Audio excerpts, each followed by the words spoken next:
एक दिखता है कि हाँ इस तरह का हो सकता है, लेकिन अभी चुनाव आने में बहुत दिन है और ये सब अगर कुछ नाराजगी होगी भी जनता के बीच तो वो फिर समय आते ही, चुनाव आते ही सब नॉर्मल हो जाता है। पहले भी आते रहा है। बच्ची को और उनके परिवार को न्याय मिले। आप लोग भी लगे होंगे। हाँ, देखिए दुखद घटना है, नहीं होना चाहिए, चाहे वो किसी भी समाज की हो, किसी भी जात की हो, किसी भी कौम की हो।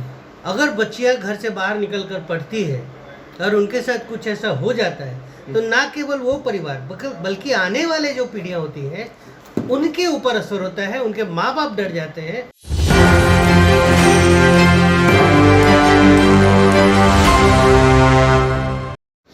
नमस्कार, आप देख रहे हैं डांडी पर। मैं आपके साथ राहुल यादव। जैसा कि मैं आपको बता दूं कि सी वोटर के सर्वे में तेजस्वी यादव का नाम सबसे आगे रहा सीएम फेस में, लेकिन दूसरी तरफ उपेंद्र कुशवाहा जी का नाम उसमें दूर दूर तक नजर नहीं आया, सिर्फ 5 ही चेहरा था। इसी सब मुद्दे पे बात करने के लिए हमारे साथ RLMP पार्टी के प्रवक्ता हेमंत जी है। सबसे पहले हेमंत जी, आपका बहुत बहुत स्वागत है हमारे चैनल में।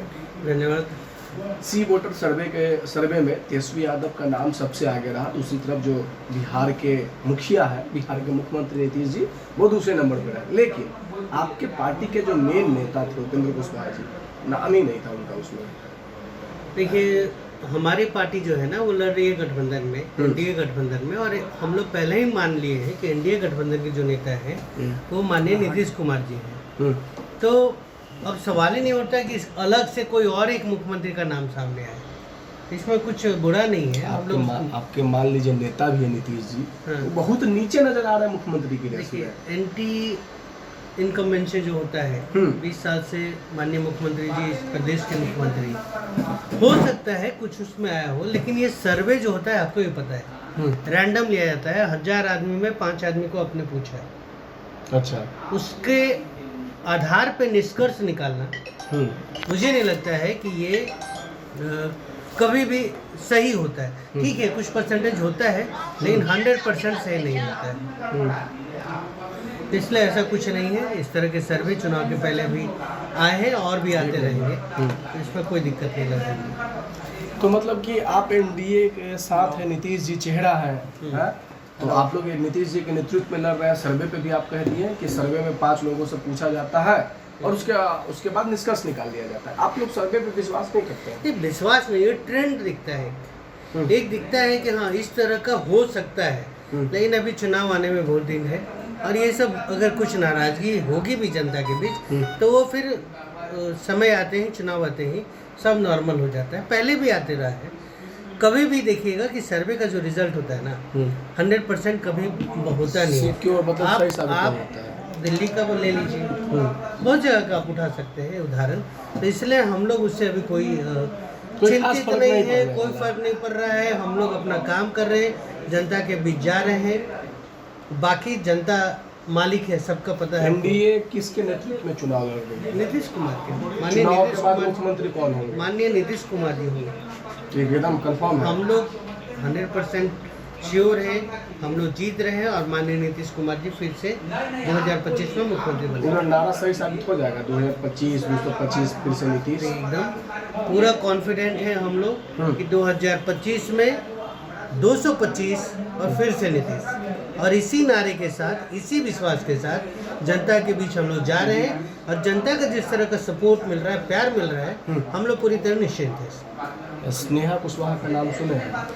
देखिए, काफ़ी दुखद घटना है, बनारस में हुई है। हम लोग गए हैं, हमारे नेता भी गए हैं उनके घर पे, परिवार वालों से मिले हैं। उन्होंने योगी जी से आग्रह भी किया था कि इसको थोड़ा देख के और जल्द से जल्द इस मामले का निपटारा किया जाए। विपक्ष ने आज हंगामा खड़ा किया इस मुद्दे को लेकर। ठीक है, विपक्ष का काम है हंगामा खड़ा करना, और ये यूपी की घटना है, यूपी की सरकार देख रही है।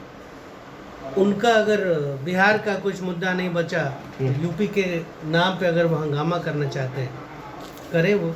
लेकिन हम लोग का पूरी सहानुभूति है पार्टी के साथ साथ। हम इंडिविजुअल, हम लोग भी पूरे एरिया में घूम घूम के हम लोग ने उनके सपोर्ट में कैंडल मार्च निकाला और सरकार से ये आग्रह भी किया कि जल्द से जल्द इस पर कार्रवाई करके पीड़ित बच्ची को और उनके परिवार को न्याय मिले। आप लोग भी लगे होंगे। हाँ, देखिए दुखद घटना है, नहीं होना चाहिए, चाहे वो किसी भी समाज की हो, किसी भी जात की हो, किसी भी कौम की हो, अगर बच्चियां घर से बाहर निकल कर पढ़ती है और उनके साथ कुछ ऐसा हो जाता है तो ना केवल वो परिवार बल्कि आने वाले जो पीढ़ियां होती हैं उनके ऊपर असर होता है। उनके माँ बाप डर जाते हैं बच्चियों को बाहर भेजने से।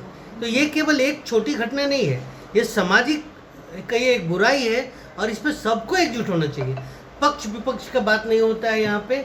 अगर घटना हुई है, कोई ना कोई उसका कल्प्रिट है, उसको पकड़ के सरकार उसको जेल में डाले, ये हम लोग का भी मांग है और सरकार करेगी। थोड़ा कुंभ प्रशासन के वजह से मुझे लगता है कुंभ के कारण थोड़ा डिले हो रहा है, लेकिन स्नेहा को न्याय मिलेगा, ये पूरा उम्मीद है हम लोग को। और योगी सरकार से भी एक होना चाहिए, पक्ष हो चाहे विपक्ष। ये समाज नहीं, एक कह लीजिए कि एक जो बच्चियां हैं, वो चाहे हमारी हो, आपकी हो, किसी भी जात, सामाजिक मुद्दे पे। और इस तरह का अगर कोई कारनामा करता है, छोटी बच्चियां को कोई परेशान करता है, जघन कांड करके उसको मार देता है, तो ऐसे जो अपराधी हैं, अपराधी प्रवृत्ति के लोग हैं, उनके ऊपर सख्त से सख्त कार्रवाई होनी चाहिए। नीतीश जी के मुख्यमंत्री के रूप में ये आखिरी बजट होगा, विपक्ष ने कहा।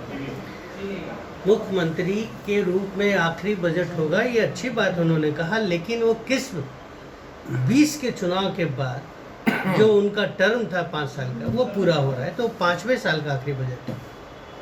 फिर वो नए तरीके से आएंगे, फिर 1 से शुरू होगा, चलेगा 5 तक। विपक्ष जो बोल रही है ना, वो अच्छे से बोल नहीं पाई, मैं उसको क्लियर कर दी हूँ। अच्छा, इस जो टर्म है 2020 से 2025 वाला का आखिरी साल है, आखिरी बजट है। फिर 26 से लेकर 30 फिर वो नया शुरू करेंगे, फिर 5 साल चलेंगे।